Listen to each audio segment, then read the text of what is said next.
Hello everyone, thanks for coming back to our channel. Have you ever brewed kombucha at home, only to end up with a flat, lifeless drink instead of that satisfying fizz? Don't worry, you're not alone. In this video, we're going to crack the code on why your kombucha isn't carbonating and how you can fix it every single time. First things first, what is kombucha? Kombucha is a naturally fermented tea made by adding a symbiotic culture of bacteria and yeast, also known as a SCOBY, to sweet tea. The bacteria and yeast feed on the sugar, transforming it into a tangy, slightly sweet, and sometimes fizzy drink that's full of probiotics. We have lots more information on this channel that explains in detail how to brew kombucha, easy to make recipes, and how to avoid pitfalls during our brewing journey. Just scroll around our channel and learn more. So how does kombucha actually get fizzy? During the fermentation process, the yeast in the SCOBY consumes the sugar in the tea and produces carbon dioxide, or CO2, as a byproduct. This CO2 is what gives kombucha its bubbles, but for those bubbles to stick around and create that fizz, they need to be trapped. That's why the second fermentation is so important.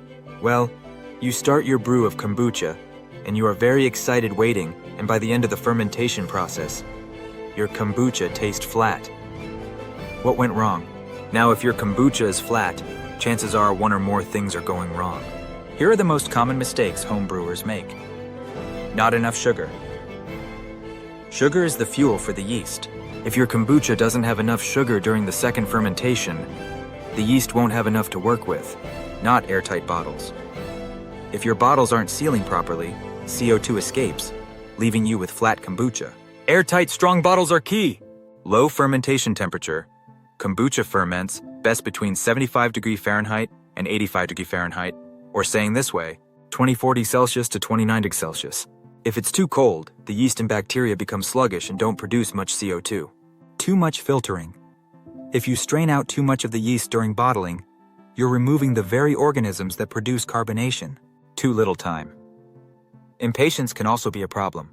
Carbonation takes time to build, usually between 3 to 10 days during the second fermentation, depending on conditions. If you want to learn more about how to make it fizzy and add flavor to your brew of kombucha, then watch our video Flavoring Kombucha, Second Fermentation, that I will put a link in the comments for you. Here are my top tips to guarantee fizzy kombucha every single time. Add extra sugar or fruit. Before sealing your bottles for the second fermentation, add a teaspoon of sugar or a piece of fruit. This gives the yeast more to feed on. Use airtight bottles. Choose bottles designed for pressure, like swing top bottles or soda bottles, to trap the CO2 effectively. Keep it warm. Place your bottles in a warm spot, around 75°F to 85°F, for the best carbonation results. Don't filter out all the yeast. If you're straining your kombucha before bottling, make sure to leave some yeast sediment in. It's crucial for the second fermentation.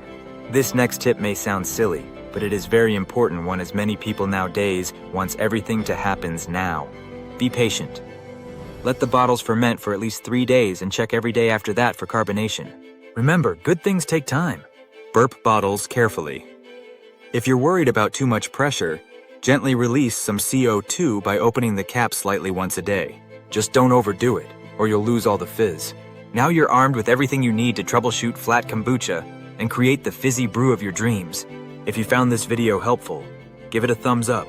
Subscribe for more kombucha and brewing tips. If you have a way to make kombucha fizzy easily, then please let me know in the comments below how you do it and what flavors you're brewing. Thanks for watching. Until our next video, keep happy, keep healthy, and happy brewing.